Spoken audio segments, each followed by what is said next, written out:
What would you do if a simple act of kindness sparked fear, chaos, and an unraveling mystery?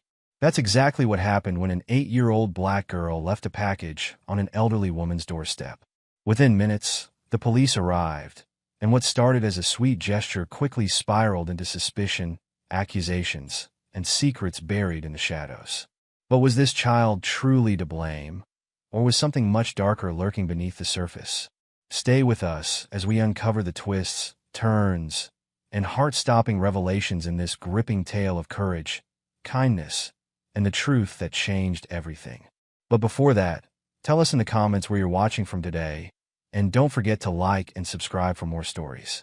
The morning sun painted golden streaks across Melody Thompson's bedroom walls as she sat cross-legged on her floor, surrounded by a rainbow of paint bottles and weathered brushes. At 8 years old, she was already showing the kind of artistic talent that made her father, James, believe she'd inherited her mother's creative spirit. Melody, breakfast. James called from downstairs, his deep voice carrying through their modest 2-story home. You don't want to be late for school again.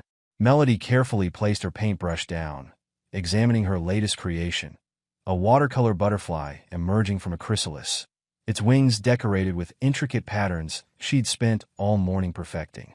Coming, Daddy, she called back, reluctantly leaving her art supplies scattered across the floor. The kitchen was filled with the aroma of slightly burnt toast and coffee as she bounded down the stairs, her dark curls bouncing with each step. James stood at the counter, attempting to salvage the breakfast he'd prepared while simultaneously adjusting his tie for work. There's my little artist, he smiled, though the fatigue in his eyes betrayed the long hours he'd been pulling at the hospital where he worked as a nurse. Did you finish your painting? Almost, Melody replied, climbing onto her chair. I just need to add more colors to the wings. Did you know butterflies can see more colors than humans? Ms. Parker taught us that yesterday. James set a plate of toast and scrambled eggs in front of her, ruffling her hair affectionately. Is that so? Well, maybe that's why your paintings are so colorful. You're seeing things the rest of us can't. Through the kitchen window, Melody could see their neighborhood come into life. Maple Avenue was a study in contrasts. Well-maintained lawns next to overgrown yards, freshly painted houses alongside homes desperately needing repair. Their house sat somewhere in the middle, not the newest but kept up as best as James could manage on a single income. Daddy, Melody said between bites, can we buy more paint today? I used up all the blue making cards for Mr. and Mrs. Rodriguez. James's expression softened, but his eyes held a hint of worry. We'll have to wait until payday, sweetheart. But I think there's still some watercolors in your art box from Christmas.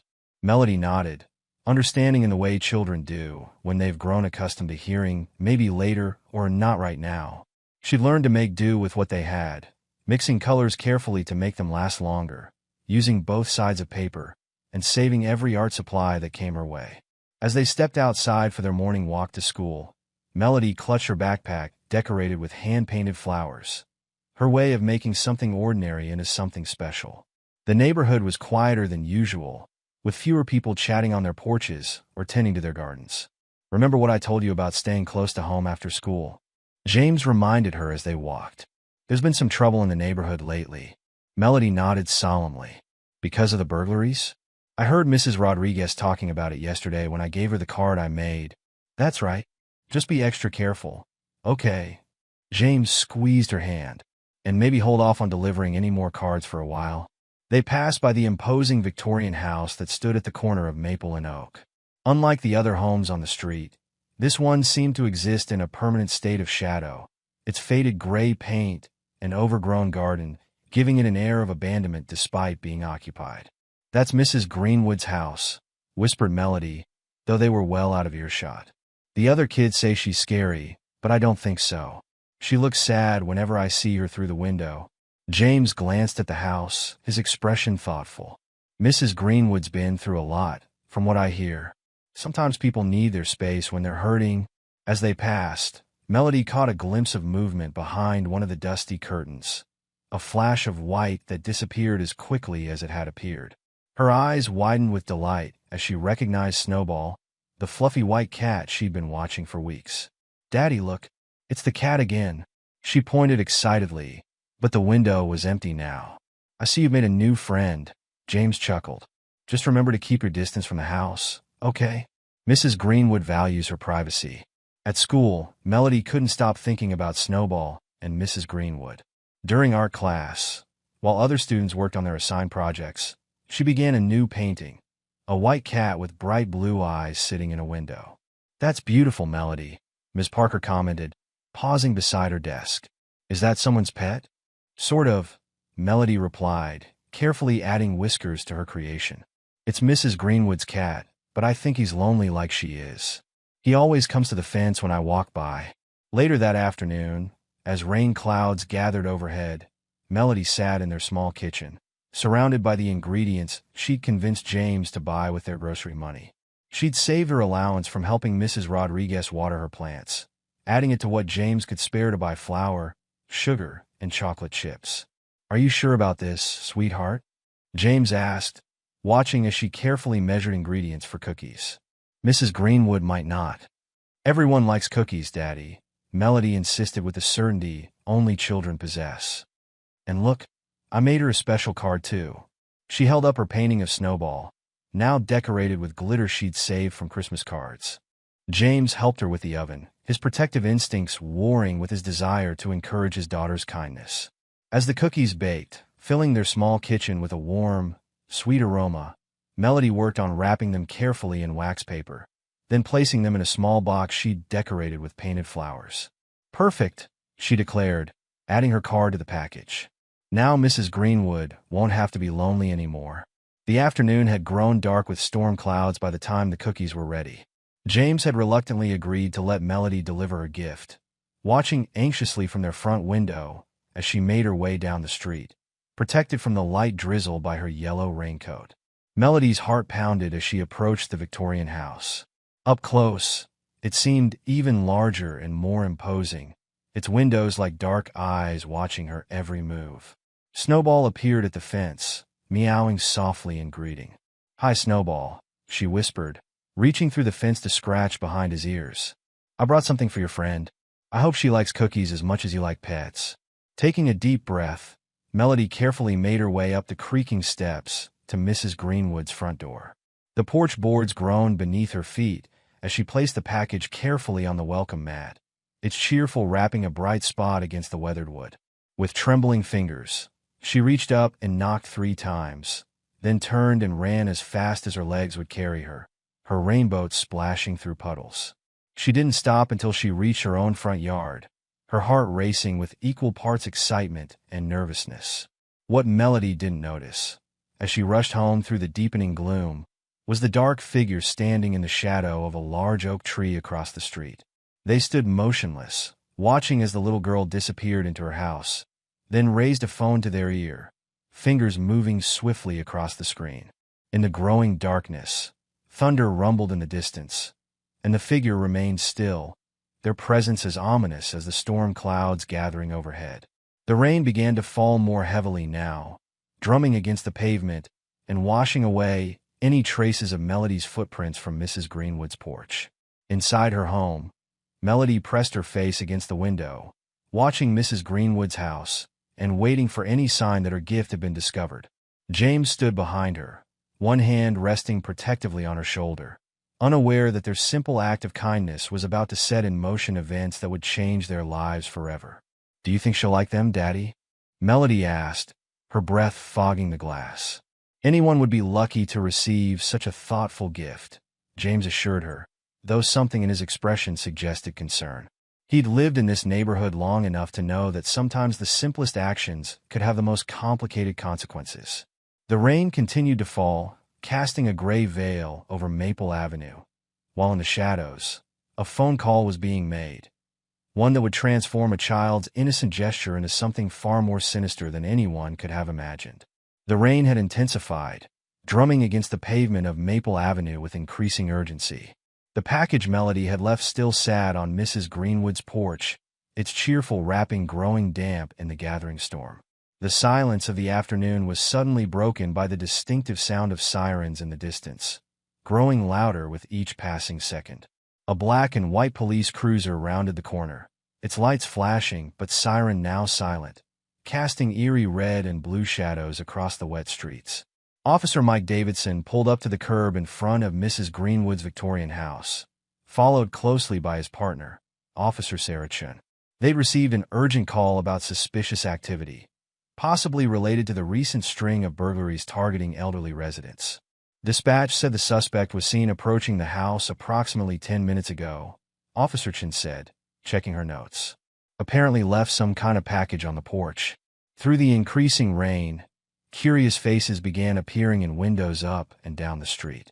Martha Wilson, who lived next door to Mrs. Greenwood, was the first to emerge onto her porch, clutching her housecoat tightly around her. "I saw the whole thing," she called out to the officers, hurrying down her steps despite the rain. A little girl in a yellow raincoat. She snuck up to Eleanor's porch, left something, and ran away. More neighbors began emerging from their homes, gathering in small clusters under umbrellas, their whispered conversations creating a low buzz of speculation. Among them was Howard Carter, a tall man with graying hair who'd lived on the street for over 3 decades. He stood apart from the others, his arms crossed and expression stern.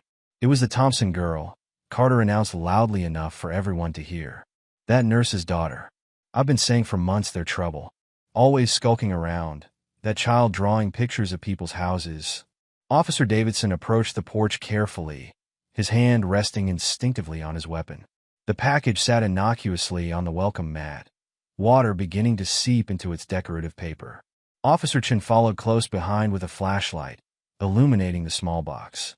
"Mrs. Greenwood?" Officer Davidson called out, knocking firmly on the door. "This is the police. We've received a report about a suspicious package left at your residence." The old Victorian house remained silent for a moment. Then curtains rustled in the front window. The door opened slowly, revealing Eleanor Greenwood, a thin woman in her 70s with silver hair pulled back in a neat bun. Her face showed confusion and alarm as she peered out at the gathering crowd.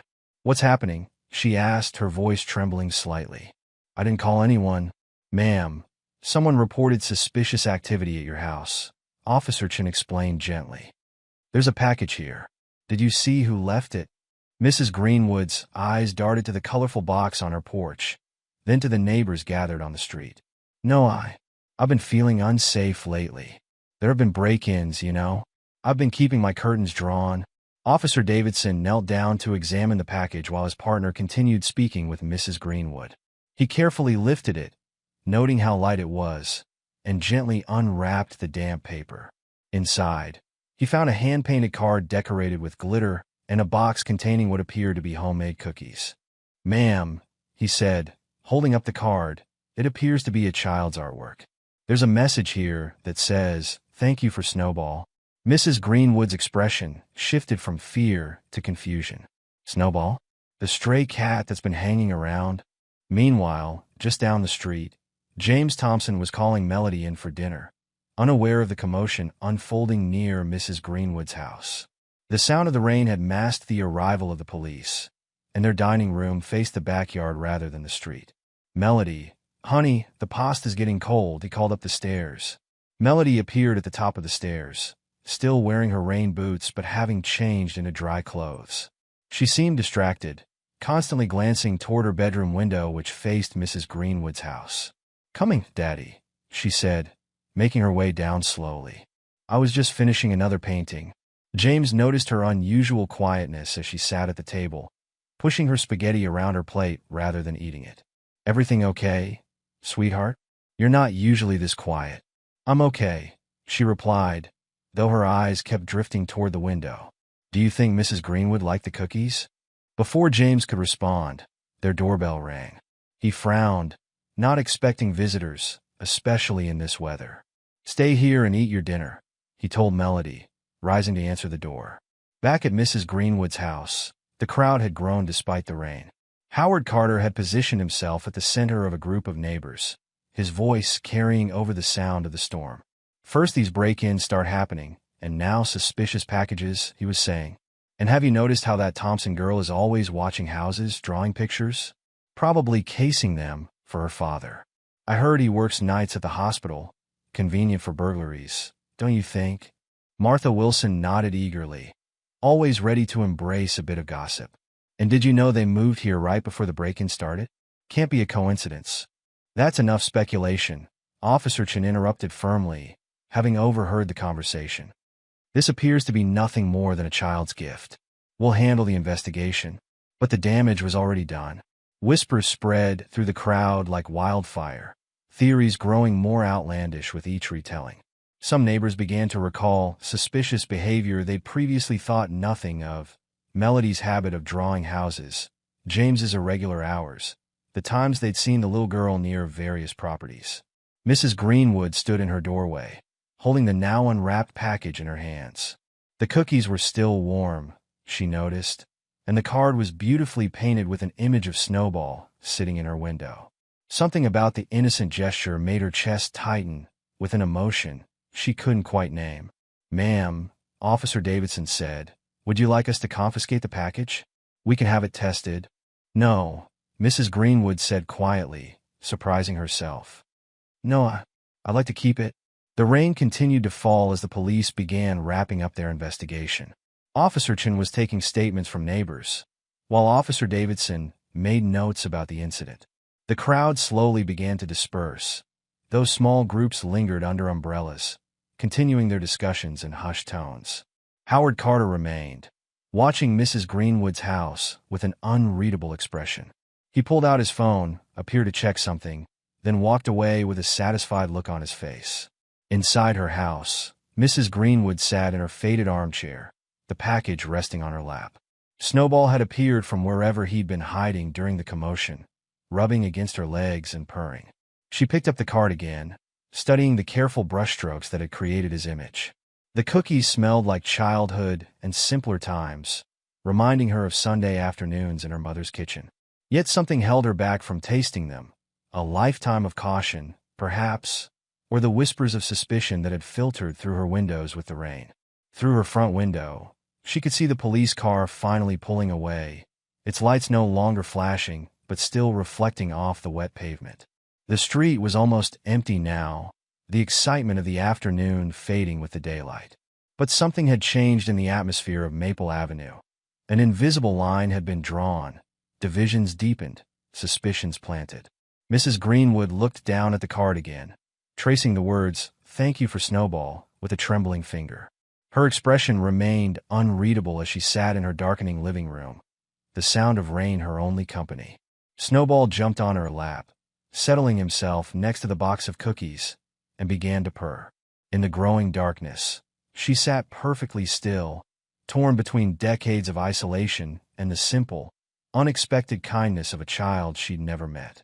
Outside, the storm continued, washing away the last traces of the afternoon's events, but the ripples of what had happened would continue to spread through the neighborhood, touching lives in ways no one could yet imagine.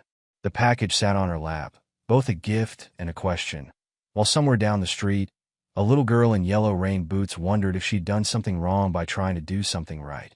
The night settled over Maple Avenue like a heavy blanket, but sleep would be elusive for many of its residents, their minds troubled by the afternoon's events and the questions that remained unanswered. Mrs. Greenwood's eyes remained fixed on the card, her expression still impossible to read, as the last police car's taillights disappeared around the corner, leaving the street in darkness broken only by the gentle glow of porch lights and the persistent drumming of the rain. The morning after the incident dawned clear and bright, the storm clouds having departed overnight, leaving puddles that reflected the autumn sun like scattered mirrors. Melody sat in Ms. Parker's third-grade class, trying to focus on her multiplication tables, but her mind kept wandering to Mrs. Greenwood's house and the package she'd left. The classroom intercom crackled to life, startling everyone. "Miss Parker? Please send Melody Thompson to the principal's office. She should bring her things." A collective "oh" rippled through the classroom, the universal sound of elementary school students when someone gets called to the office. Melody's stomach tightened as she gathered her backpack, her classmates' eyes following her to the door. "It's probably nothing to worry about," Miss Parker whispered encouragingly as Melody passed her desk, but something in her teacher's expression suggested otherwise. The walk to Principal Watson's office felt longer than usual. Through the administrative office windows, Melody could see her father's car in the parking lot, and her heart began to race. As she approached the office, she heard raised voices through the door. "She's 8 years old, for heaven's sake." That was her father's voice, angry in a way she rarely heard. Principal Watson's secretary, Mrs. Bryant, gave Melody a sympathetic smile and gestured toward the door. "They're waiting for you, dear." Inside the office, Melody found her father standing with his arms crossed, facing Principal Watson and 2 police officers. Officer Chun from yesterday, and a tall man she didn't recognize, who introduced himself as Detective Roberts. "Hello, Melody," Principal Watson said, her voice gentler than usual. "Please, have a seat. These officers would like to ask you a few questions." Melody sat in one of the large chairs, her feet barely touching the ground. James immediately moved to stand behind her, placing his hands protectively on her shoulders. Detective Roberts pulled up a chair to sit across from her, trying to appear friendly but maintaining an official demeanor. "Melody, we need to talk about what happened yesterday at Mrs. Greenwood's house. Can you tell me why you left that package?" Melody glanced up at her father, who nodded encouragingly. I made cookies and a card for Mrs. Greenwood," she said quietly. "Because of Snowball." "Snowball?" Detective Roberts asked, making notes. "The white cat that lives there. He comes to play with me, sometimes when I walk by. I wanted to thank Mrs. Greenwood for letting me play with him." Melody's voice grew stronger as she explained. She looked lonely, like Snowball was her only friend. "I thought maybe she'd like cookies too." Officer Chin's expression softened slightly, but Detective Roberts maintained his stern demeanor. "Did you know that Mrs. Greenwood has reported feeling threatened lately? That there have been break-ins in the neighborhood?" "I didn't break in," Melody protested, her eyes filling with tears. "I just left cookies." James's hands tightened on her shoulders. "This is ridiculous. You're interrogating an 8-year-old about cookies? Would we even be having this conversation if she was white?" The room fell silent. Principal Watson shifted uncomfortably in her chair, while Officer Chin looked down at her notepad. Detective Roberts straightened in his chair. "Mr. Thompson, we have to investigate all suspicious activity, given the recent crimes in the area," he said firmly. "Suspicious activity?" James's voice rose. "My daughter made cookies and drew a picture. The only reason this is suspicious is because of the color of her skin. Let me guess. Howard Carter made that anonymous call, didn't he?"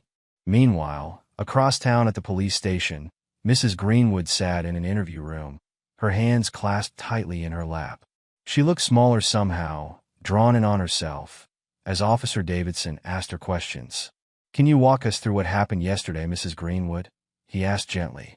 I heard a knock," she began hesitantly. "I've been so nervous lately with all the break-ins. I didn't answer right away. Then the police came, saying someone had left something suspicious. And you didn't recognize the gesture as innocent? A child's gift?" Mrs. Greenwood's eyes filled with tears. "I don't know what to think anymore. Ever since Harold disappeared, I just stay inside mostly. The neighborhood's changed so much.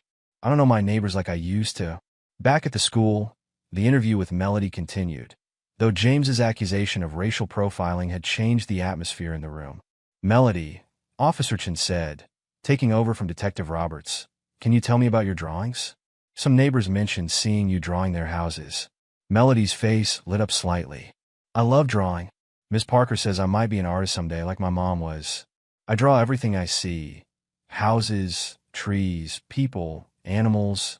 She reached in her backpack and pulled out her sketchbook, filled with colorful drawings of the neighborhood. Mrs. Rodriguez watering her garden, Mr. Lee walking his dog, and yes, several detailed drawings of the houses on Maple Avenue, including Mrs. Greenwood's Victorian home with Snowball in the window. Principal Watson leaned forward to look at the drawings. "These are remarkable, Melody. We actually have some of your artwork hanging in the school hallway." Detective Roberts examined the sketchbook with a frown. "And you've never used these drawings to help anyone plan anything?" "That's enough," James exploded.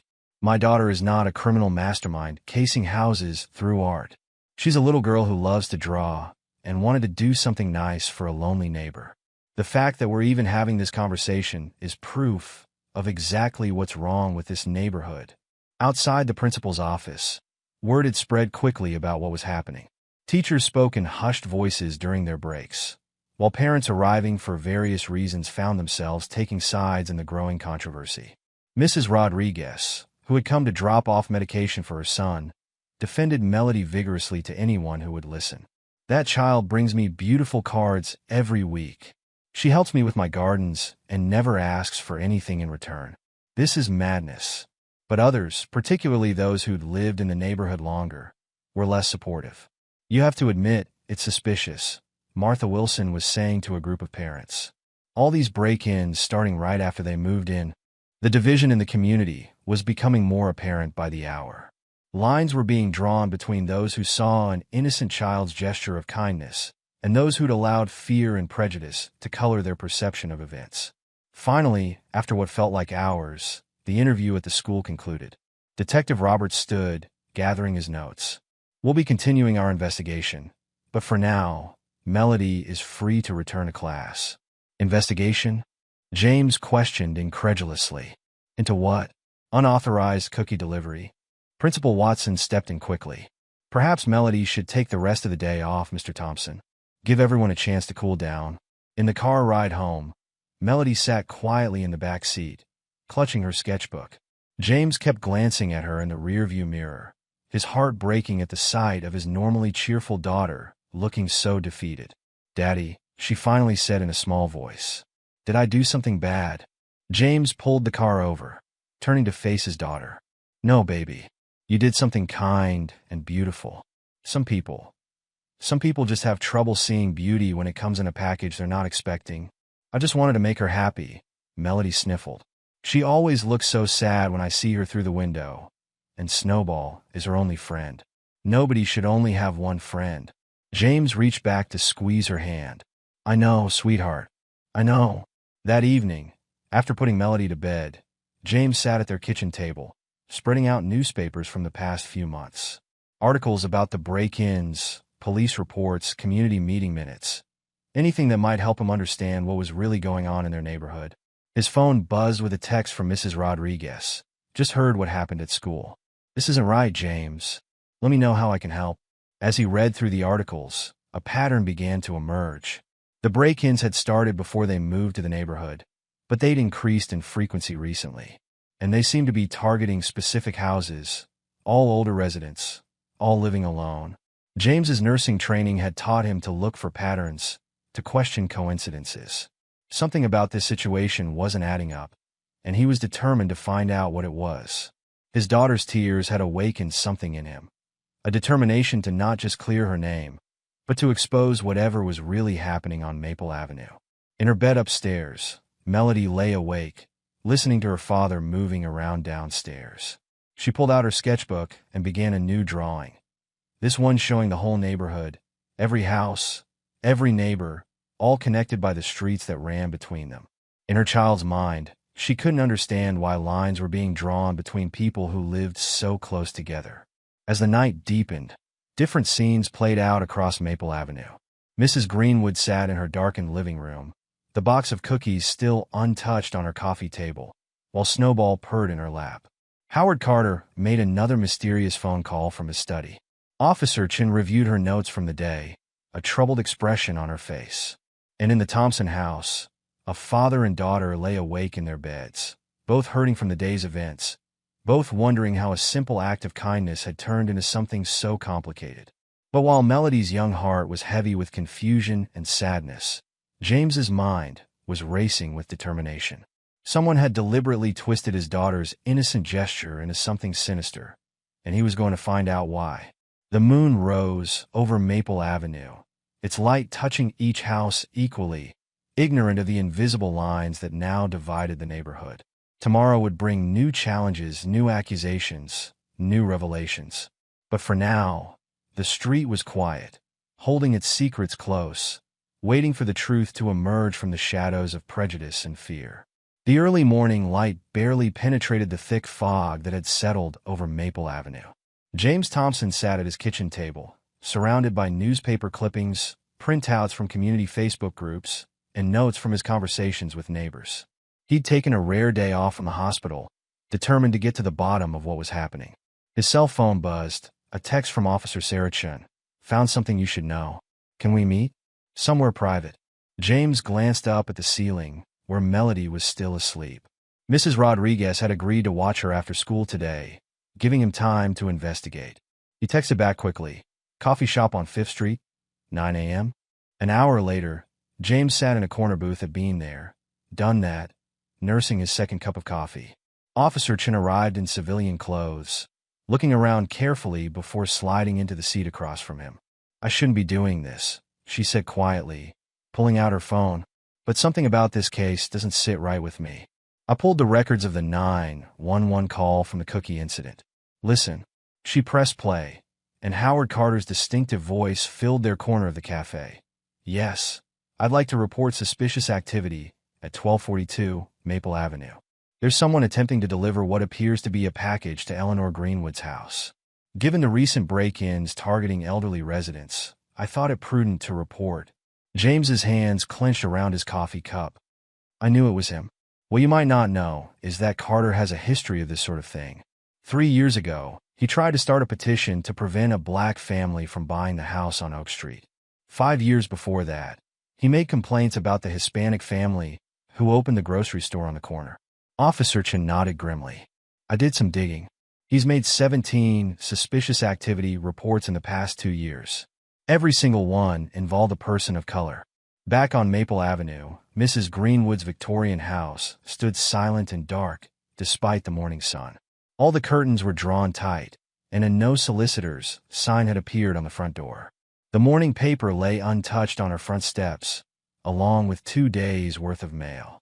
Martha Wilson stood on her own porch next door, speaking in hushed tones with another neighbor. "She hasn't come out in days. Won't answer the door, won't answer her phone. I tried bringing her some soup yesterday, but she just called through the door that she wasn't feeling well." Meanwhile, Melody had woken up and was getting ready for school, her movements lacking their usual energy. She paused at her bedroom window, looking out at Mrs. Greenwood's house as she did every morning. But today something was different.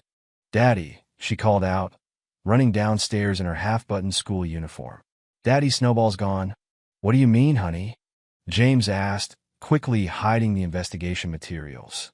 "He always sits in the window in the morning, but he hasn't been there for 2 days now. What if something happened to him?"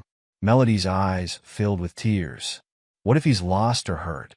James hugged his daughter close. "I'm sure he's fine, sweetheart. Maybe Mrs. Greenwood is just keeping him inside." But as they left for school that morning, James couldn't shake the feeling that something was wrong. The street felt different, tenser, more hostile. Mrs. Rodriguez waved from her garden as they passed, but others quickly turned away or hurried inside their houses.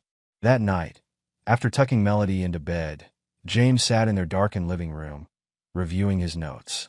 Around midnight, he noticed a car he didn't recognize idling across the street. Its headlights were off, but he could see the dim glow of a cell phone illuminating the driver's face. James watched through the curtains as the car sat there for nearly an hour before finally driving away. He wrote down what he could see of the license plate number, adding it to his growing collection of suspicious details. The next morning, he found their garbage cans overturned, trash strewn across their front yard. As he cleaned up the mess, Howard Carter emerged from his house next door, watching with poorly concealed satisfaction. "Raccoons," Carter called out, his voice dripping with false concern. "They've been a real problem lately. Though I suppose some people might say it's racist to blame the raccoons without proof." James straightened up slowly, trash bag in hand. The past few days of investigation had left him exhausted and angry, and Carter's smug expression was the final straw.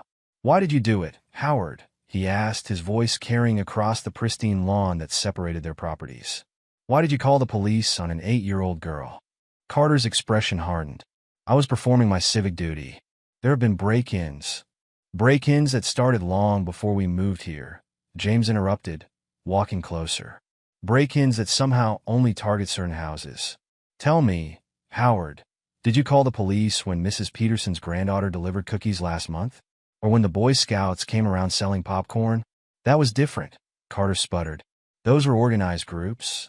"The only difference," James said, now standing directly in front of Carter, "is that those children were white. You saw my daughter, a little black girl, approaching a white woman's house, and you immediately assumed the worst." You took an innocent act of kindness and turned it into something ugly, because that's what you wanted to see. Carter's face flushed red. Now see here, Thompson.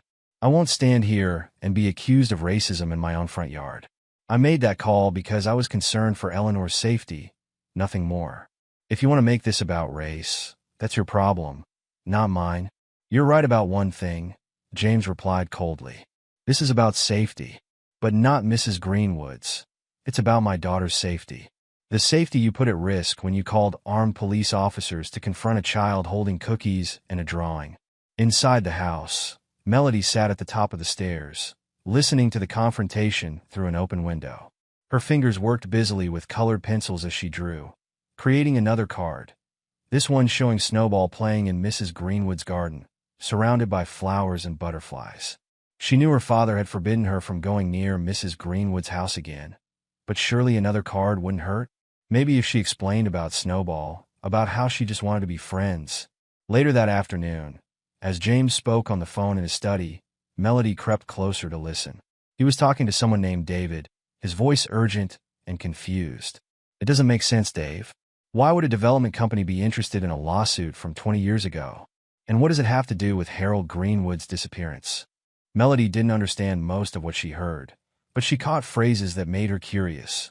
Property values, mysterious accident, and signed contracts. Her father sounded worried, which made her worry too. As night fell over Maple Avenue, Melody lay in bed, unable to sleep. She kept thinking about Snowball alone somewhere in the dark. Her new card sat on her desk, ready to be delivered, but she knew her father would never allow it. Through her window, she could see Mrs. Greenwood's house, dark except for a single light in an upstairs window. The fog had returned, wrapping the Victorian building in ghostly shadows. Somewhere in that house was the answer to what happened to Snowball, and maybe to all the other strange things happening in the neighborhood. Melody glanced at her bedside clock, 11:23 p.m. Her father would be asleep by now, exhausted from his day of investigation. She could hear his soft snoring from down the hall. Quietly, she slipped out of bed and pulled on her shoes. She grabbed her flashlight, the new card, and her warmest sweater. The wooden stairs creaked slightly as she descended, but her father's snoring continued undisturbed. The night air was cool and damp as Melody carefully opened the back door, closing it silently behind her. The fog had thickened, making the familiar shapes of her neighborhood look strange and mysterious. Somewhere in the distance, a car door slammed, making her jump. She made her way through the shadows, staying close to the hedges and trees that lined the street. Mrs. Greenwood's house loomed ahead, looking more imposing than ever in the darkness. The single upstairs light had gone out, but Melody thought she could see movement behind one of the downstairs curtains. As she crept closer to the house, a familiar sound made her heart leap, a soft meow coming from somewhere near Mrs. Greenwood's backyard. Melody hesitated, looking back toward her house, then forward again toward the sound. "Snowball," she whispered into the darkness. "Is that you?" Another meow answered her, clearer this time. Taking a deep breath, Melody stepped off the sidewalk and into the shadows of Mrs. Greenwood's property, unaware that she wasn't the only one moving through the fog-shrouded night. Behind her, the same car that had been watching their house earlier rolled silently down the street, its headlights off. And in an upstairs window of Howard Carter's house, a figure stood watching, phone in hand, as Melody disappeared into the misty darkness. The fog swallowed her small figure as she moved toward the sound of Snowball's cries, the beam of her flashlight creating eerie shapes in the mist. The ancient Victorian house seemed to loom larger with each step she took, its windows like watchful eyes in the night. Somewhere in the distance, a clock began to strike midnight, its chimes muffled by the thick fog. Melody clutched her flashlight tighter and pressed forward, unaware that her innocent search for a missing cat was about to uncover secrets that would shake Maple Avenue to its foundation. The night held its breath as Melody ventured deeper into the shadows, while all around her, unseen eyes watched and waited. In her pocket, the card she'd made seemed to burn with urgency, a child's simple message of friendship about to collide with adult conspiracies and long-buried truths. Above her, the fog parted briefly, revealing a sliver of moon that cast just enough light to illuminate the path ahead. Melody took another step forward, then another, following the sound of Snowball's increasingly urgent meows. Whatever she was about to discover in Mrs. Greenwood's backyard, there would be no turning back now. The night air grew colder as Melody moved deeper into the property, the fog wrapping around her like a thick blanket. The familiar shapes of her neighborhood had disappeared entirely, leaving her in a world of shadows and whispers. Yet still she pressed on, driven by the kind of determination that only children possess, the unwavering belief that doing the right thing, no matter how scary, is always worth it. In her house, Mrs. Greenwood sat in her darkened living room, unaware of the small figure moving through her garden. The untouched cookies still sat on her coffee table, a silent reminder of how an act of kindness had somehow turned her quiet life upside down. Snowball's continued cries from outside made her hands tremble as she reached for her phone, uncertain whether to call for help or simply wait for morning. And in his bed, James Thompson shifted restlessly, his dreams filled with mysterious lawsuits and shadowy figures, unaware that his daughter was about to stumble upon the very answers he'd been searching for. The fog continued to thicken outside, as if nature itself was trying to hide the secrets that Maple Avenue had kept buried for so long. The fog grew thicker as Melody crept through Mrs. Greenwood's overgrown backyard, following the increasingly urgent sounds of Snowball's meows. Her flashlight beam cut through the mist, creating eerie shadows among the untended rose bushes and weather-worn garden statues. "Snowball," she whispered, her heart pounding. "Where are you?" Another plaintive cry guided her toward a dilapidated garden shed at the far end of the yard. As she approached, her flashlight beam caught a glint of metal behind the structure. There, partially hidden by overgrown ivy, stood a small wire cage. Inside, Snowball paced anxiously, his white fur dirty and matted. "Oh no," Melody gasped, rushing forward. "Who did this to you?" The cage was secured with a simple latch, not even locked. Melody's small fingers worked quickly to release it, her hands trembling with both fear and anger. Who would lock up such a friendly cat? As soon as the door swung open, Snowball darted out, but instead of running away, he rubbed against Melody's legs, purring loudly. She knelt down to scratch behind his ears, noticing how thin he felt beneath his thick fur. Suddenly, a light flicked on inside the house, spilling yellow light across the backyard. Melody quickly ducked behind the shed, pulling Snowball close. Through a gap in the weatherboards, she could see Mrs. Greenwood pacing in what appeared to be her kitchen, a phone pressed to her ear. "I told you to leave me alone." Mrs. Greenwood's voice carried clearly through the night air, trembling with fear and anger. "I'm not selling the house. Not now, not ever." Melody held her breath, watching as the elderly woman ran a shaking hand through her silver hair. "Don't you dare threaten me," Mrs. Greenwood continued. "Harold may be gone, but I know what you did. No, don't tell me it was an accident. 20 years of accidents? I'm not a fool." There was a long pause as Mrs. Greenwood listened to whoever was on the other end of the call. Her face, visible in profile through the kitchen window, grew paler. The break-ins, the threatening notes, now this business with the little girl's cookies. "I know it's all connected. You're trying to scare me out of my home, just like you did to the Hendersons and the Wilsons." "Yes, I know about them too." Melody's mind raced. The cookies? What did her gift have to do with any of this? She thought about Mr. Carter's suspicious behavior, the strange car that kept appearing on their street, and now Snowball locked in a cage. Nothing made sense, yet somehow it all seemed connected. Mrs. Greenwood's voice rose again. "I have copies of everything. Harold's notes, the photographs, the contracts. You think I don't know why my husband disappeared? He was going to expose your whole operation." Snowball shifted in Melody's arms, letting out a small meow.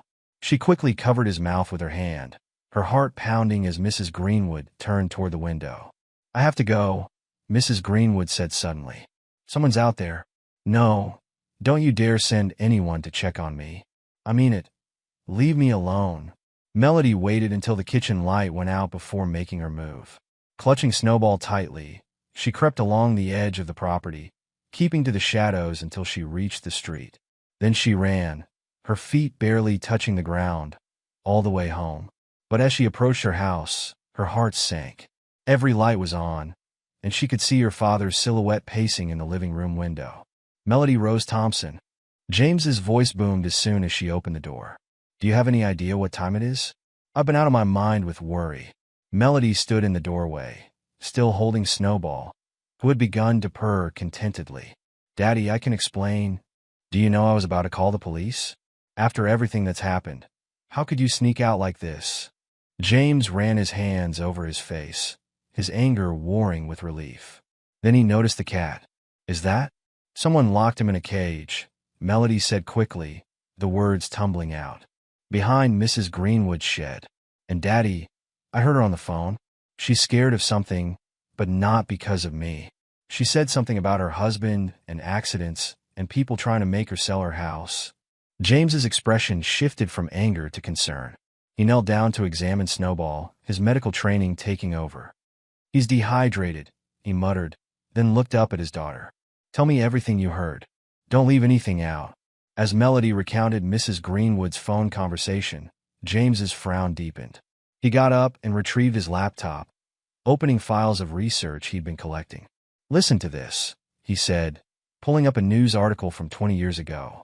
Harold Greenwood, local real estate attorney, disappeared while investigating claims of fraud against Crown Development Corporation. His car was found at the bottom of Miller's Lake, but his body was never recovered. The same company that's trying to buy Mrs. Rodriguez's house?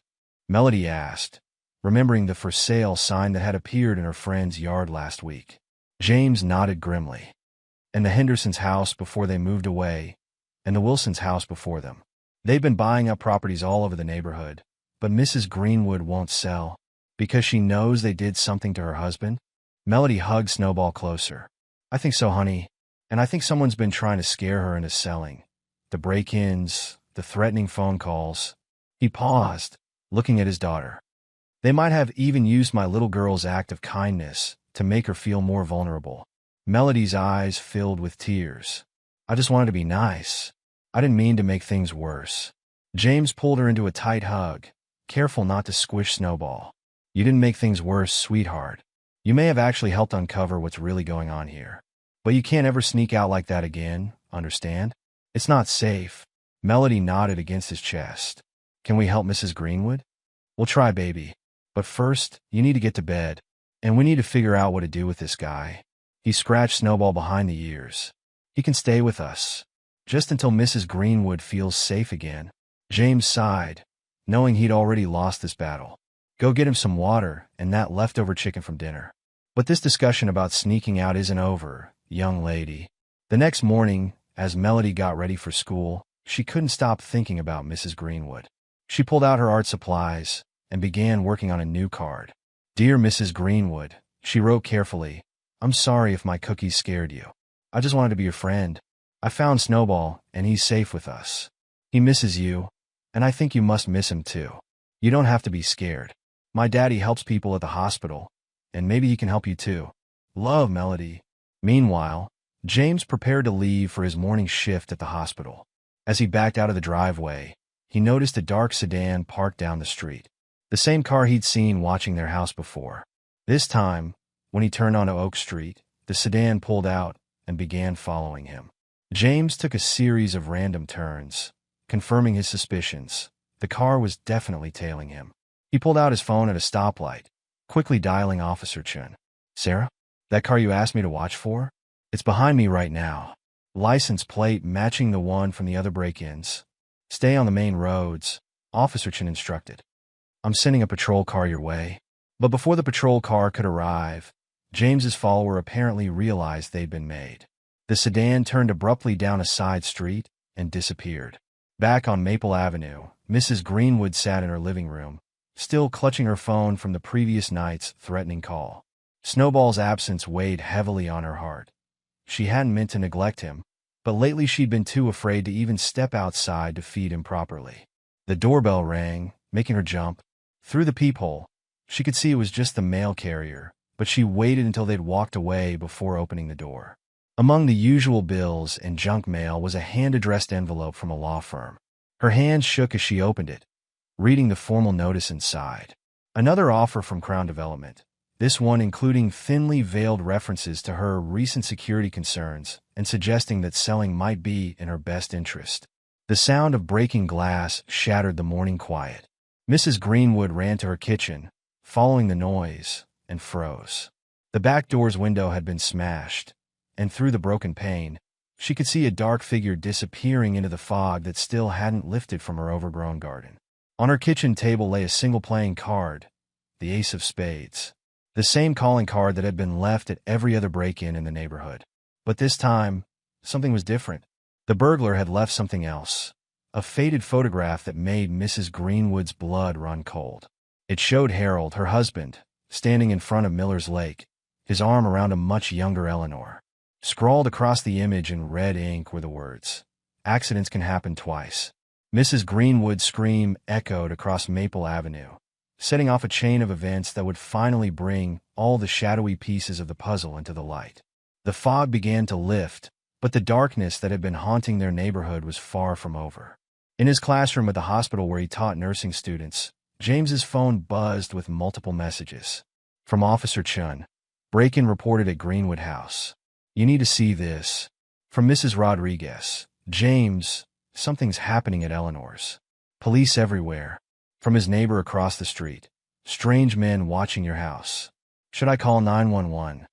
And finally, from Melody's school, Mr. Thompson, your daughter is quite upset about something she saw on her way to class. Please call us immediately. James grabbed his keys. His research about Harold Greenwood and Crown Development scattered across his desk. As he rushed to his car, the dark sedan appeared again, this time making no attempt to hide. The driver, a man in a dark suit, smiled coldly and held up a playing card, the ace of spades. The pieces were finally coming together, but time was running out. Whatever had happened to Harold Greenwood 20 years ago, whatever secrets lay buried in the history of their troubled neighborhood, it was all rushing toward a conclusion that would change Maple Avenue forever. And somewhere in the middle of it all was an 8-year-old girl whose simple act of kindness had unknowingly set everything in motion. James Thompson's tires screeched as he turned on a Maple Avenue, his heart pounding at the sight of 3 police cars parked in front of Mrs. Greenwood's Victorian house. Their flashing lights cut through the lingering morning fog, casting alternating red and blue shadows across the gathered crowd of neighbors. He'd left the hospital so quickly after receiving the calls that he was still wearing his scrubs. As he parked his car, he could see Officer Chun directing other officers around the property. Yellow crime scene tape fluttered in the breeze, marking off Mrs. Greenwood's yard from the growing number of onlookers. "James!" Mrs. Rodriguez called out, hurrying over from her position near the front of the crowd. "Thank goodness you're here." They found Eleanor's back door smashed in, and she's absolutely beside herself. "Has she talked to anyone?" James asked, scanning the scene for any sign of the dark sedan that had been following him earlier. "That's just it. She won't speak to anyone except the police. She's shut herself in her living room with Detective Roberts and some young officer I haven't seen before." Through the front windows, James could see Mrs. Greenwood sitting rigidly in her armchair, her face pale and drawn. Detective Roberts stood nearby, taking notes, while a younger officer, presumably the one Mrs. Rodriguez mentioned, knelt beside Mrs. Greenwood's chair, speaking to her quietly. "Excuse me, sir, this is an active crime scene," an officer called out as James approached the yellow tape. "I'll need you to stay back with the others." "James Thompson." Officer Chin appeared at his side. "Let him through, Johnson. He might be able to help with this." As James ducked under the tape, he could hear the whispers from the crowd behind him. Howard Carter's voice carried above the others. Well, look who's suddenly involved." Quite a coincidence, don't you think? Inside the house, the atmosphere was tense. Mrs. Greenwood sat clutching a photograph in her trembling hands, while the young officer, his nameplate reading Reynolds, offered her a glass of water. "Mrs. Greenwood," Officer Reynolds said gently, "we need to know if you recognize anyone in that photograph besides your husband." "I can't," she whispered, her voice breaking. "I can't talk about this with everyone watching. Please, make them all go away."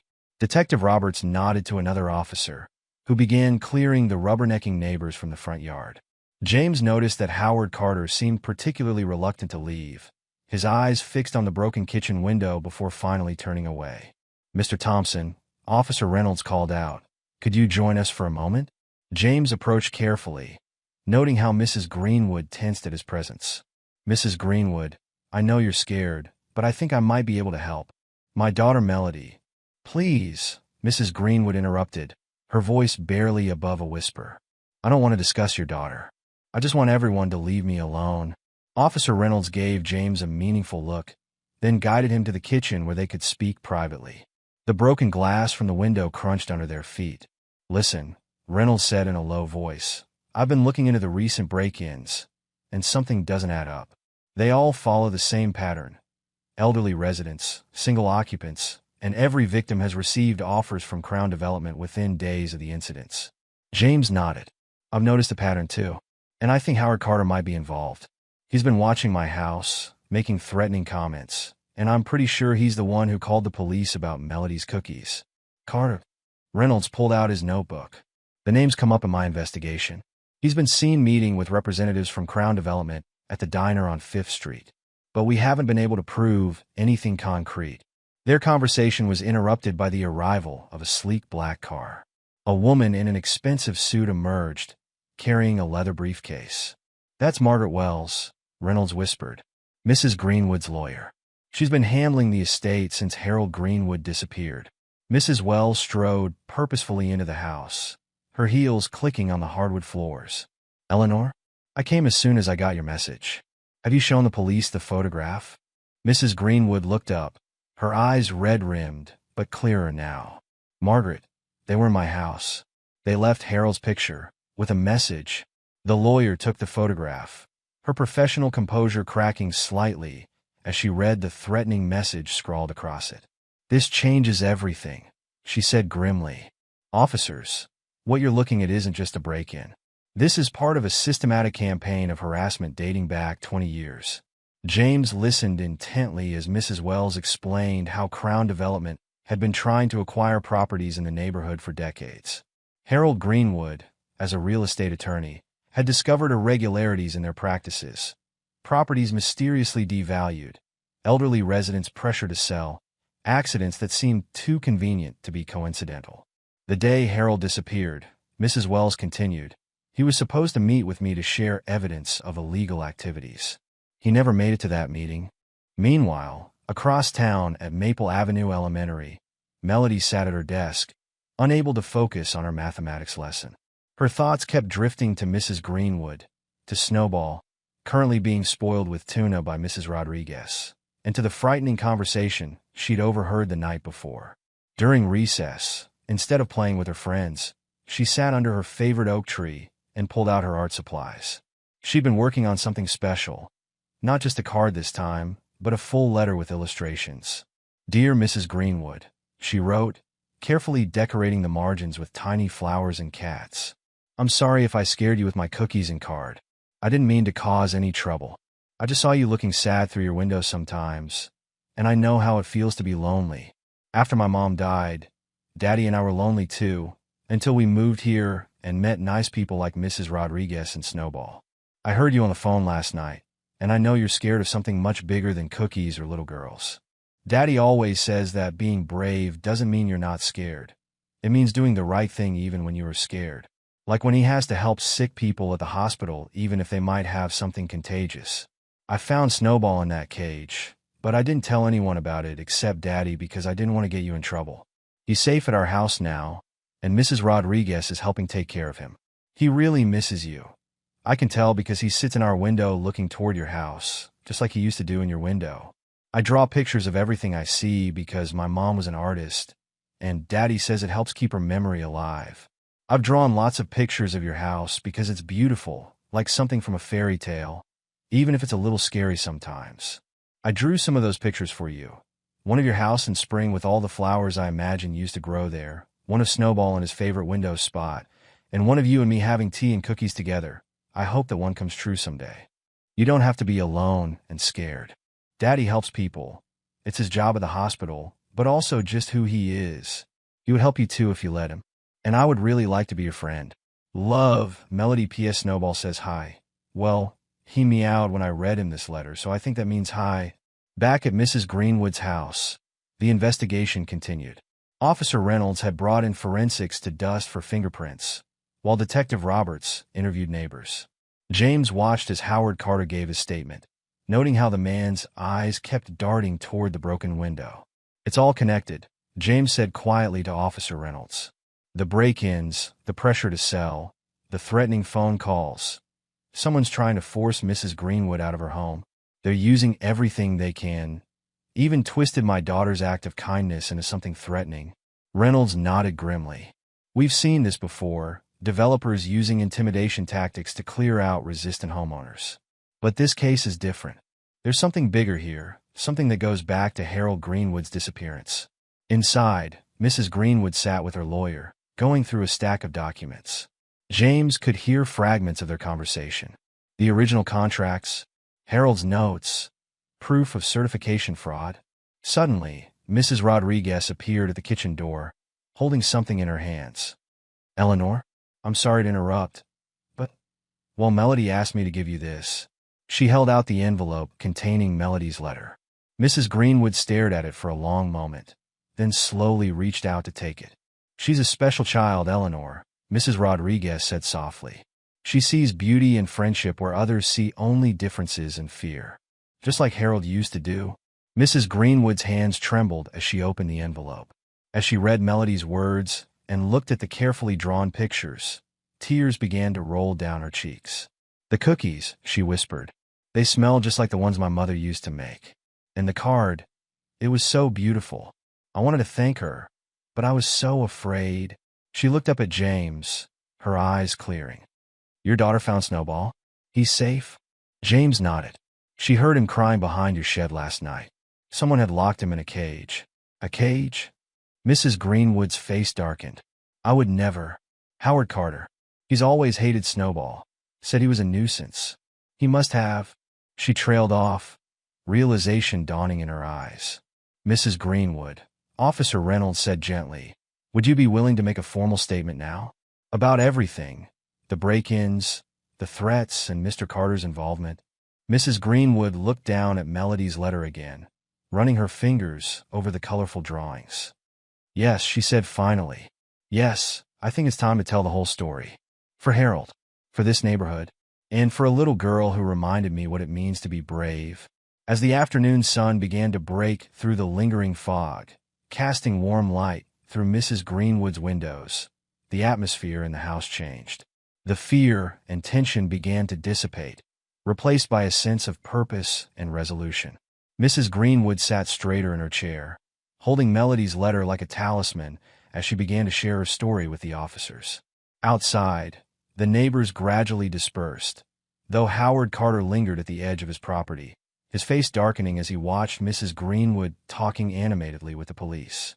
James stepped onto the porch, pulling out his phone to call Mrs. Rodriguez and check on Melody. As he did, he noticed the dark sedan from earlier parked at the far end of the street. But this time, he wasn't afraid. The truth was finally coming to light, and no amount of intimidation could stop it now. Inside her classroom, Melody added the final touches to another drawing. This one showing Mrs. Greenwood's house transformed from a scary Victorian mansion into a warm, welcoming home, with flowers blooming in the garden, Snowball in the window, and two figures on the porch sharing cookies and smiled. The fog had lifted from Maple Avenue, and with it, the shadows of fear and prejudice that had darkened their neighborhood for so long. Change was coming, sparked by a child's simple act of kindness and courage. Late into the evening, James Thompson and Officer Reynolds sat in the small conference room at the police station, surrounded by stacks of documents, property records, and old newspaper clippings. The wall before them had become a web of connections, photos linked by red string, all centered around Crown Development Corporation. "Look at this," Officer Reynolds said, holding up a financial document. "Howard Carter received monthly payments from a shell company that traces back to Crown Development. Started right after the first wave of break-ins began." James leaned forward, studying the numbers. $10,000 a month? Just to harass his neighbors. More than that. Reynolds pinned another document to the wall. "He's been their eyes and ears in the neighborhood for years. Every time someone considers selling, he's there, spreading rumors about crime rates, property values dropping, creating just enough fear to make people consider Crown's lowball offers." But Mrs. Greenwood wouldn't sell. James mused, connecting more pieces in his mind. and she had something they were afraid of, evidence of their illegal activities. The door opened. An officer entered with fresh coffee and a concerned expression. "You need to see this," she said, sliding a thick file folder onto the table. "We pulled Howard Carter's phone records. Guess who he called right before reporting Melody's cookie delivery?" James's hand tightened around his coffee cup as he read the number. "Crown Development's legal department. They used my daughter's kindness as part of their intimidation campaign," he said, his voice tight with anger. "They took something beautiful and twisted it into a weapon." Across town, at Mrs. Greenwood's house, something unexpected was happening. The elderly woman sat in her kitchen with Melody, watching as the little girl helped Snowball adjust to being back home. The cat moved cautiously through the familiar space, as if unsure of his welcome. "He missed you," Melody said, scratching behind Snowball's ears. "He kept looking out our window toward your house." Mrs. Greenwood's eyes filled with tears. "I missed him too. I've been so afraid lately. I stopped letting him in because I was worried they might hurt him to get to me. Who would want to hurt Snowball?" Melody asked, her young face clouding with concern. The elderly woman was quiet for a moment, then seemed to make a decision. "People who want to take my home away. Bad people who hurt my husband a long time ago. Is that why you were scared of my cookies?" Melody asked softly. Mrs. Greenwood reached across the table and took Melody's small hand in her weathered one. "Oh, sweetheart, I wasn't really scared of your cookies. I was scared of everything by then. But your kindness, it reminded me of how things used to be in this neighborhood, before all the fear and suspicion." At the police station, James and Officer Reynolds had made another breakthrough. An old employee of Crown Development had come forward with a devastating confession. Harold Greenwood didn't just disappear, Reynolds read from the statement. He was silenced. He had proof that Crown was using fraudulent permits, falsifying environmental reports, and bribing officials. The night he vanished, he was going to turn everything over to the FBI. James studied the crime scene photos from Harold's supposed accident. The brake lines on his car were cut. They made it look like an accident, but it was murder, Reynolds finished grimly. And now they're trying to force Mrs. Greenwood out before she can expose the truth about what happened. Their investigation was interrupted by the sound of breaking glass and screaming from the street outside. Both men rushed to the window, just in time to see a dark figure running from Howard Carter's house. "I told you I didn't know anything," Carter shouted from his doorway, his face red with fear and anger. "You promised this wouldn't get violent." Officers swarmed the scene, but the figure had vanished into the night. Inside Carter's house, they found evidence of a fierce struggle and a threatening message painted on his living room wall. And oh, loose ends. "They're turning on their own people now," Reynolds observed. "Carter's liability has become too great." Back at Mrs. Greenwood's house, Melody was sharing her art supplies with the elderly woman, teaching her how to mix watercolors to create the perfect shade of blue for Snowball's eyes. The tension of the past weeks had begun to melt away as they worked together, sharing stories and gentle laughter. "You remind me of my granddaughter," Mrs. Greenwood said softly. "She moved away years ago, after everything happened. I haven't seen her since." Before Melody could respond, a brick crashed through the kitchen window, sending glass flying everywhere. Mrs. Greenwood screamed and pulled Melody down, shielding the child with her own body as Snowball darted under the table. Attached to the brick was a note. Final warning. Sell or join Harold. Melody, despite her fear, stood up straight and declared with all the fierce determination an 8-year-old could muster. "We're your friends now, Mrs. Greenwood. We won't let them hurt you." The elderly woman stared at the little girl in wonder, seeing in her young face the same courage and determination she'd once seen in Harold's. "You know what? You're right. I've been afraid for too long." James arrived minutes later with Officer Reynolds, finding his daughter helping Mrs. Greenwood sweep up broken glass while Snowball watched from his perch on the counter. "That's it," James said firmly. "We're setting a trap. These people have terrorized this neighborhood for the last time." Officer Reynolds nodded, already pulling out his phone. "I've got an idea. Mrs. Greenwood, how would you feel about making Crown Development think they've finally won?" As the night deepened, plans were made. Mrs. Greenwood would announce her intention to sell, drawing Crown's representatives into the open. Officer Reynolds would coordinate with FBI agents who had been investigating the company's activities across the state. We'll need to make it convincing, Reynolds explained.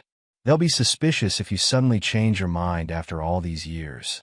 Let them be suspicious, Mrs. Greenwood said, her voice stronger than it had been in years. I'm tired of being afraid. Harold stood up to them. And now it's my turn. Melody, who had been quietly drawing while the adults talked, held up her latest creation. A picture of Mrs. Greenwood's house, surrounded by police cars, with Crown Development's representatives being led away in handcuffs. Is this how it's going to end? She asked hopefully. James smiled at his daughter's optimism, but his eyes were serious as he shared a look with Officer Reynolds. They both knew that cornered predators were the most dangerous. The next few days would require perfect timing and execution if they were going to bring down an organization that had literally gotten away with murder for 20 years. Tomorrow, Reynolds said, checking his weapon, we start writing the ending to this story. And this time, justice won't be denied. As they finalized their plans, none of them noticed the dark sedan sliding past the house, its occupants taking careful note of everyone present. The end game was approaching, but whether it would end in justice or tragedy remained to be seen. The night wrapped around Maple Avenue like a thick blanket, but for the first time in years, Mrs. Greenwood's house glowed with warmth and purpose. Snowball curled up in his favorite window spot. Melody added final touches to her drawing, and the adults prepared for battle. Tomorrow would bring either an end to 20 years of fear and corruption, or James pushed away the alternative. They had truth on their side this time, and the innocent courage of a child who had unknowingly started it all with a simple plate of cookies and a hand-painted card. Officer Reynolds made his final notes, his young face set with determination. Get some rest, he advised. Tomorrow, we turn the hunters into the hunted. The plan was set in motion at dusk. Mrs. Greenwood's Victorian house stood dark and seemingly empty, its windows reflecting the last rays of sunlight. Inside, Officer Reynolds and his team waited silently, their positions carefully chosen to remain hidden from view. James had made sure word got out through the neighborhood grapevine that Mrs. Greenwood had finally agreed to sell her house to Crown Development. The meeting was scheduled for 8 p.m., but they expected their targets to arrive early, probably to plant more evidence or threats. Everyone in position? Reynolds whispered into his radio. Confirmations came back from units stationed around the property. Mrs. Greenwood sat in her kitchen with James, her hands steady as she poured tea. You know, she said quietly, this is the first time in years I haven't felt afraid in my own home. Movement at the back gate, crackled a voice through Reynolds' radio. Two figures approaching. One confirmed as Howard Carter. Through the kitchen window, they could see Carter and a man in a dark suit creeping through the garden. Carter held something in his hands. It looked like a manila envelope. Wait for them to make their move, Reynolds instructed. We need to catch them in the act. The back door's lock clicked softly. Carter apparently had a key. As the door swung open, they could hear the men's whispered conversation. Plant the documents in her study, the suit was saying. Make it look like she's been gathering evidence against the company for years. When we find them during the sale inspection, like we did with Harold? Carter's voice shook slightly. I never agreed to. You agreed when you took the first payment, the suit snapped. Now shut up and do your job. The trap was sprung. Lights blazed on throughout the house, temporarily blinding the intruders. Officers emerged from their hiding spots, weapons drawn. Police, don't move. Carter dropped the envelope, raising his hands immediately. But his companion had other ideas. The suit reached into his jacket, only to find himself tackled by James, who had anticipated such a move. Richard Morton, Officer Reynolds said, reading the man's ID. Crown Development's chief of security. You're under arrest for breaking and entering, conspiracy, and I suspect we'll be adding quite a few more charges once we examine those documents you brought. The envelope Carter had dropped had spilled its contents across the floor. Photographs, contracts, and most damning of all, a detailed record of payments made to community advisors like Carter who had helped pressure residents to sell. As the suspects were led away in handcuffs, more police cars arrived. The commotion had drawn neighbors from their homes, creating a crowd that grew as news spread through the neighborhood. Is that Howard Carter? Martha Wilson gasped, watching her longtime neighbor being placed in a police car. I can't believe it. He always seemed so concerned about property values and neighborhood safety, That's how they operate, Officer Chen explained to the gathered crowd. They create fear and suspicion, turn neighbors against each other, then swoop in to save people by buying their properties at a fraction of their worth.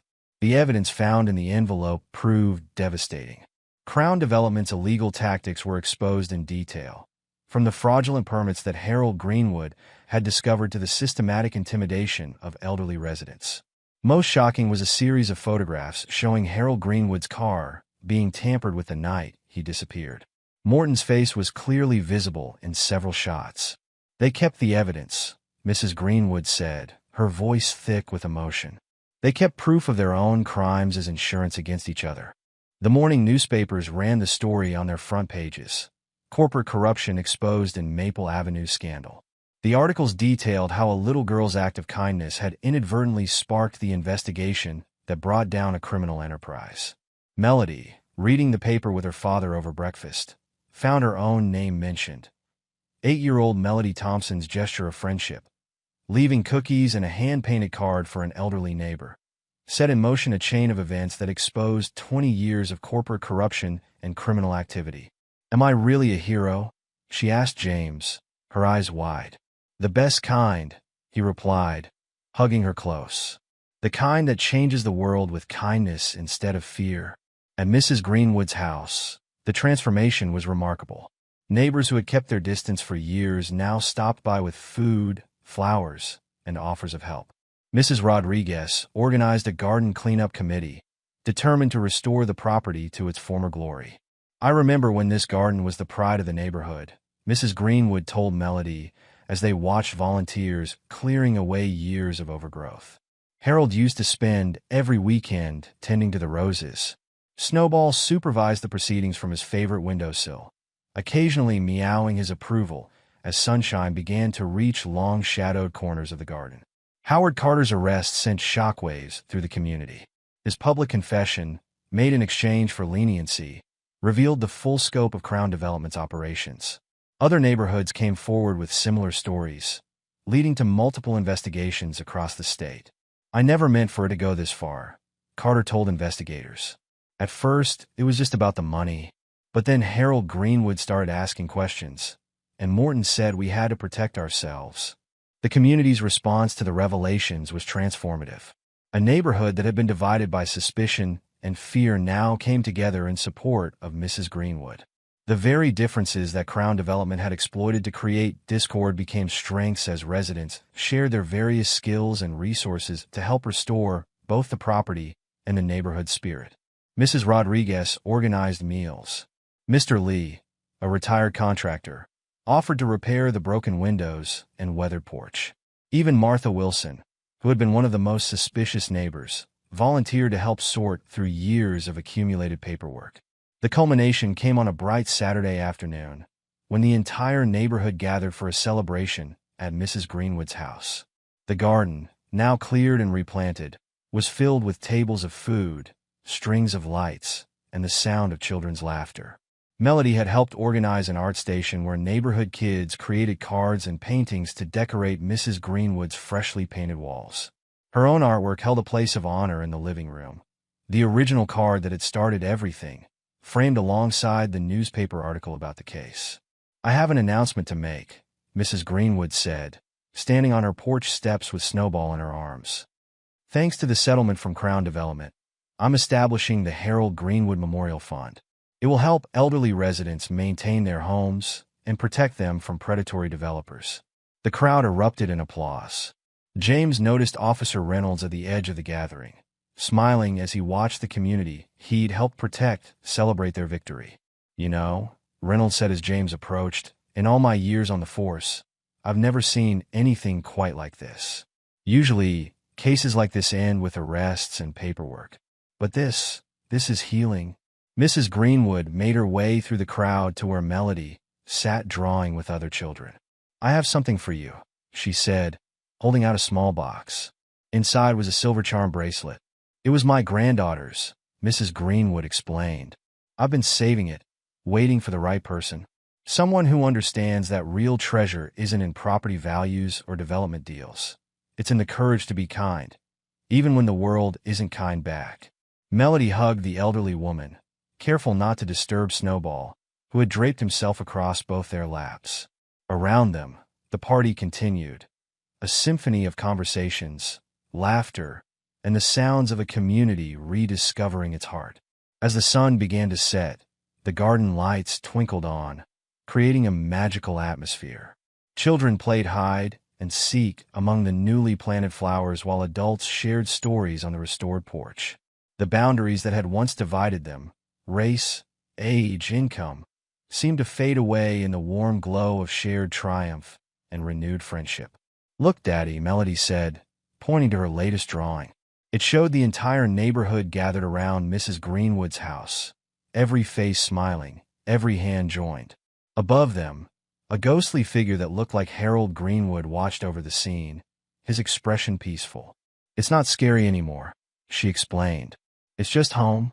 James looked around at the transformed community, at Mrs. Greenwood laughing with Mrs. Rodriguez, at former suspicious neighbors now sharing food and stories, at Officer Reynolds playing catch with neighborhood kids. His daughter's simple act of kindness had not only exposed corruption, but had also restored something precious to Maple Avenue, its sense of community. As the celebration continued into the evening, the Victorian house seemed to glow with new life. Its windows, no longer dark with secrets and fear, spilled warm light onto the garden where a neighborhood had rediscovered its soul. The story of the little girl who left cookies for a lonely neighbor would be told for years to come, not just as a tale of justice served, but as a reminder that the strongest weapon against darkness is the simple courage to be kind. The autumn morning brought a gentle warmth to Maple Avenue, the kind that makes leaves dance and carries the scent of ripening apples through the air. Mrs. Greenwood stood in her newly restored garden, watching Melody chase Snowball around the flower beds. The white cat, now sleek and happy again, playfully dodged the little girl's attempts to catch him. "Melody," Mrs. Greenwood called softly, her voice catching slightly. "Could you come here for a moment, dear?" Melody looked up, her face flushed from playing. She had been spending more time at Mrs. Greenwood's house lately, but there was still a hint of shyness in her approach. Mrs. Greenwood sat on the garden bench, patting the space beside her. As Melody settled next to her, Snowball jumped up to join them, purring contentedly. "I owe you an apology," Mrs. Greenwood began, taking Melody's small hand in hers. "When you left those cookies and that beautiful card, I let fear cloud my judgment. I'd been alone for so long, afraid of everything and everyone, that I forgot how to recognize kindness when it was offered." Tears began to roll down the elderly woman's cheeks. "I'm so sorry, Melody. You were trying to be my friend, and I helped turn it into something ugly." Melody squeezed Mrs. Greenwood's hand. "It's okay. Daddy says sometimes people do scared things when they're afraid. Like when I had to get my shots at the doctor's and I kicked the nurse." Mrs. Greenwood laughed softly through her tears. "Your father is a wise man. But you know what? You taught me something important. You showed me that being brave doesn't mean never being scared. It means doing kind things even when you are scared." Inside Mrs. Greenwood's house, changes were evident everywhere. The heavy curtains that had once blocked out the world now hung open, allowing sunlight to fill every corner. The walls, once covered in faded wallpaper, now displayed colorful artwork, most of it Melody's creations. "Would you like to learn how to paint with oils?" Mrs. Greenwood asked, leading Melody to a room she'd recently converted into an art studio. "I used to teach art, before everything happened with Harold." Melody's eyes widened at the sight of the easels and art supplies. "Really? You were an art teacher?" "Yes, and I can see you have your mother's talent."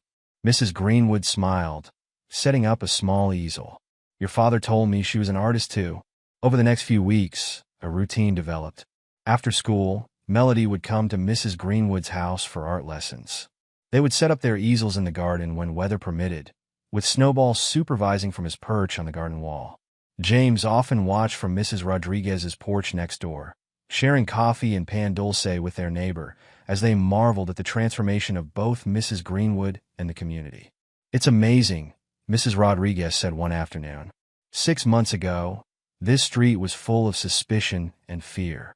Now look, Mrs. Chun is organizing a neighborhood book club, Mr. Lee is teaching the children how to grow vegetables, and even Martha Wilson has stopped gossiping and started helping." James nodded, watching his daughter carefully apply brushstrokes under Mrs. Greenwood's gentle guidance. Sometimes it takes a child to remind us of who we're supposed to be. Snowball had become something of a neighborhood mascot, dividing his time between Mrs. Greenwood's sunny windowsills and Melody's art sessions. The cat who had once been used as a pawn in Crown development schemes now represented the bridge between past and present, between solitude and community. He always knew, Mrs. Greenwood told Melody one day as they watched Snowball basking in the sun. He knew you were kind, even when I was too afraid to see it. Animals have a way of recognizing good hearts. The changes in Mrs. Greenwood became more apparent with each passing day. When Mrs. Rodriguez announced the Fall Harvest Festival, Mrs. Greenwood not only attended, but volunteered to judge the children's art contest. She began joining the morning coffee gatherings on various porches, sharing stories about Harold and the neighborhood's happier days. I'd forgotten how much I enjoyed teaching, she told James one evening as they watched Melody work on her latest painting. Being alone for so long, it's like I wrapped myself in grief and fear until I couldn't see anything else. The biggest project came when Melody proposed painting a mural on the community center wall. Mrs. Greenwood helped her develop the design, a sprawling scene showing the neighborhood through the seasons, with every house and family represented. We should add Snowball in different places, Melody suggested, sketching ideas in her notebook. Like a game where people have to find him, the mural became a community effort. Mrs. Greenwood taught basic painting techniques to anyone who wanted to help, and soon the wall was filled with adults and children working together, adding their own touches to Melody's design. During one of the painting sessions, Martha Wilson approached Mrs. Greenwood, twisting her apron in her hands. "Eleanor," she said hesitantly, "I need to apologize. All those years, I helped spread rumors and suspicions. I never once asked if you were okay or if you needed help. We all just assumed the worst." Mrs. Greenwood put down her paintbrush. "We all let fear divide us, Martha. But look at us now, painting together, talking again. That's what Harold always said was special about this neighborhood, its ability to come together when it matters." The mural took several weeks to complete, but the result was worth every minute. It showed not just the physical landscape of their community, but its heart. Children playing, neighbors helping each other, gardens growing, and yes, Snowball appearing in various hiding spots throughout the scene. One evening, as Melody added the final touches to her section of the mural, Mrs. Greenwood watched with proud tears in her eyes.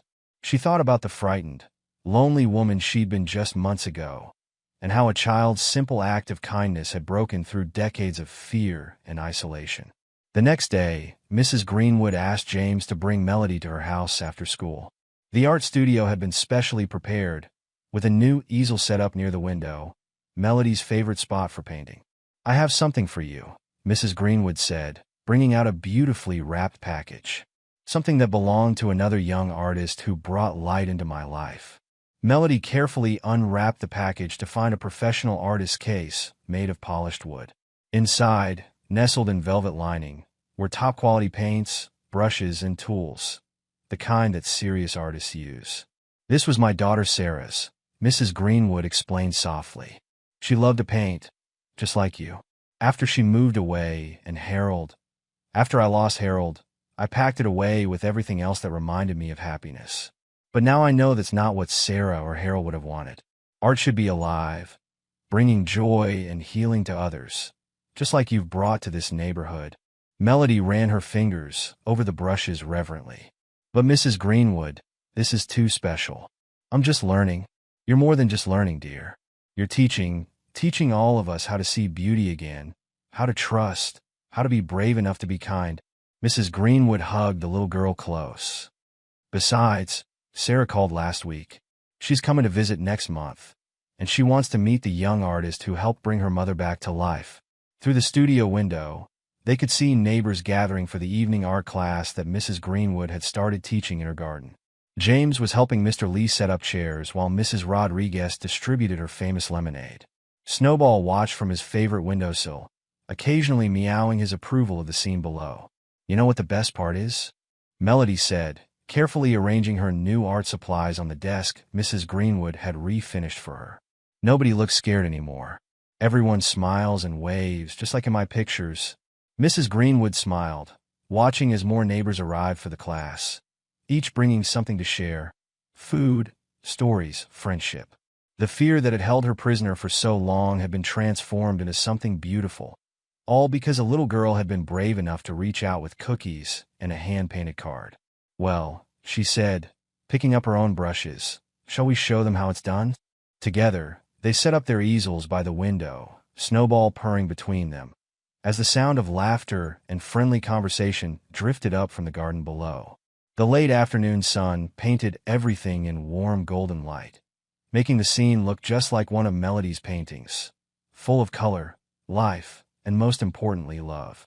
6 months after the events that transformed Maple Avenue, Melody stood nervously before her latest artwork at the regional youth art competition. The piece she'd entered, titled "The Heart of a Neighborhood," showed Mrs. Greenwood's Victorian house as it appeared in different seasons, with various scenes of community life playing out in each panel. Mrs. Greenwood squeezed her hand reassuringly. "Remember what I told you about art, dear? It's not about winning," Melody recited, though her eyes remained fixed on the judges making their way down the line of submissions. "It's about sharing your heart with others." James watched proudly from the sidelines with Mrs. Rodriguez and several other neighbors who had come to support Melody. The competition had drawn young artists from across the state, but Melody's piece stood out, not just for its technical skill, but for the story it told. "The colors here," one judge commented, studying the autumn panel. "The way the light hits the house. Extraordinary depth for someone so young. Look at the details," another pointed out. "Every window tells a different story." "And is that the same cat appearing in each scene?" Melody nodded eagerly. "That's Snowball. He's kind of like the neighborhood guardian angel now." When the winners were announced, Melody's name echoed through the exhibition hall. As she accepted her first-place ribbon, the judges praised not just her artistic talent, but the way her work captured the spirit of community and transformation. The victory sparked a celebration that spread far beyond the competition. The residents of Maple Avenue decided to organize a block party unlike anything they'd seen before. The entire street was closed to traffic. Tables lined the sidewalks groaning with food from every cultural tradition represented in their community, and strings of lights transformed the evening into something magical. Officer Reynolds, now wearing his new detective's badge, joined the celebration with his family. His promotion had come with commendations for not just solving the Crown Development case, but for his role in healing community police relations. "You know," he told James as they watched children playing games in the street, "what happened here is being used as a case study at the academy now. How to build trust, how to really serve and protect a community." The party reached its peak when Mrs. Greenwood made her announcement. Standing on her porch, with Snowball perched regally beside her and Melody holding her hand, she addressed her neighbors. "My house has been many things over the years," she began. "A home, a fortress, even a symbol of fear and isolation. But thanks to a little girl's courage and kindness, it's becoming something new. Starting next month, I'm opening the Eleanor and Harold Greenwood Art Center for Children." The crowd erupted in applause as Mrs. Greenwood explained her vision. Free art classes for neighborhood children, a space for community gatherings, and a scholarship program funded by the settlement from Crown Development. "Harold always believed in investing in community," she continued, her voice strong and clear. "He would have loved seeing our home filled with children's laughter and creativity." James had his own announcement to make. Inspired by the changes he'd witnessed, he'd started a mentoring program at the hospital where he worked, connecting young people interested in healthcare with medical professionals. "Sometimes," he told the gathering, "it takes a child to show us the way. My daughter taught me that one small act of kindness can ripple out and change not just a neighborhood, but the world." The changes on Maple Avenue continued to unfold. Howard Carter's house, seized as part of the criminal investigation, was sold to the Williams family, a young couple with 3 children who brought new energy to the street.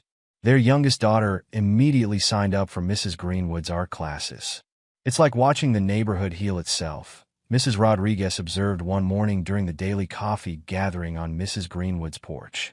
The art center was buzzing with activity inside, children's voices mixing with the sound of brushes on canvas and Snowball's contented purring. Melody, now preparing for her next art competition, had set up her easel in her favorite spot by the window in Mrs. Greenwood's studio. She was working on a special project, a series of paintings documenting the neighborhood's transformation. What made you decide to leave those cookies that day? Mrs. Greenwood asked her one afternoon, watching the little girl work. Melody paused, brush hovering over her canvas. I saw you looking out your window one day, and you looked so sad. My daddy says everyone needs a friend, especially when they're sad. And friends bring cookies, right? Mrs. Greenwood smiled, remembering how afraid she'd been of that simple gift. Your kindness broke through 20 years of fear, dear heart. Do you know that? I just wanted to be your friend, Melody said simply, adding another careful brushstroke to her painting. I didn't know it would change everything, but it had changed everything. The neighborhood that had once been divided by suspicion and fear now gathered regularly for community events. Children played freely in yards that had once been forbidden territory. The community garden that Mr. Lee had started behind the art center was flourishing, providing fresh vegetables and a place for neighbors to work together. Even the physical appearance of Maple Avenue had transformed. Houses that had fallen into disrepair were being restored, gardens bloomed where weeds had grown, and the sound of friendly greetings replaced suspicious silence. On a quiet Sunday afternoon, Melody sat at her special desk in the art studio, working on something secret. Mrs. Greenwood pretended not to notice, busying herself with preparing for the next day's classes. Finally, Melody approached with a card in her hands. Unlike her first card to Mrs. Greenwood, this one showed not just Snowball but a whole scene. Mrs. Greenwood teaching art to neighborhood children, James mentoring young doctors, Officer Reynolds playing basketball with local kids, and residents sharing meals and stories on connected porches. The message inside read simply, "Thank you for being my friend." Mrs. Greenwood held the card carefully, tears filling her eyes. On her lap, Snowball purred contentedly, while through the window came the sounds of children laughing, neighbors chatting, and the general happy buzz of a community that had rediscovered its heart. You know, Mrs. Greenwood said, placing the card on her mantel next to the original one that had started everything. Harold used to say that love is the only force strong enough to overcome fear. But I think he forgot one thing. Sometimes that love comes in the form of cookies and a hand-painted card from a brave little girl. Melody smiled, already reaching for her brushes again. Can we paint together? I want to try catching the way the sunset makes the windows look like they're full of fire. As they set up their easels side by side, just as they had done so many times before, the late afternoon light streamed through the windows of the old Victorian house. It caught the dust motes dancing in the air, transformed ordinary objects into things of beauty, and illuminated the two artists, one young and one old, both creating something new and beautiful together. Outside, Maple Avenue continued its daily life, but it was a different street now. Where fear had once cast shadows, kindness had brought light. Where suspicion had built walls, friendship had opened doors. And where an elderly woman had once lived in isolation, there was now a home filled with art, laughter, and the boundless energy of children learning to express themselves. The story of the little girl who left cookies for a lonely neighbor had become part of the neighborhood's legend, told and retold as an example of how the smallest act of kindness could spark the biggest changes. But for Melody, painting quietly beside her friend while Snowball watched from his windowsill, it was simply the story of how she had found her second home, her art teacher, and a friend who understood that sometimes the bravest thing you can do is open your heart to others. As the sun set on another day on Maple Avenue, the old Victorian house glowed with warmth and purpose, its windows bright with promise, its doors open to all who sought friendship, creativity, and the courage to be kind. In the end, Melody's innocence and bravery brought a fractured community closer together, proving that even small acts of kindness can spark big changes. But what would you have done if you were in Melody's shoes, or Mrs. Greenwood's? Let us know in the comments below. And if you enjoyed this story full of suspense, heartbreak, and hope, don't forget to like this video, subscribe to our channel, and hit the bell icon for more stories that will leave you inspired and thinking long after they're over. See you in the next one.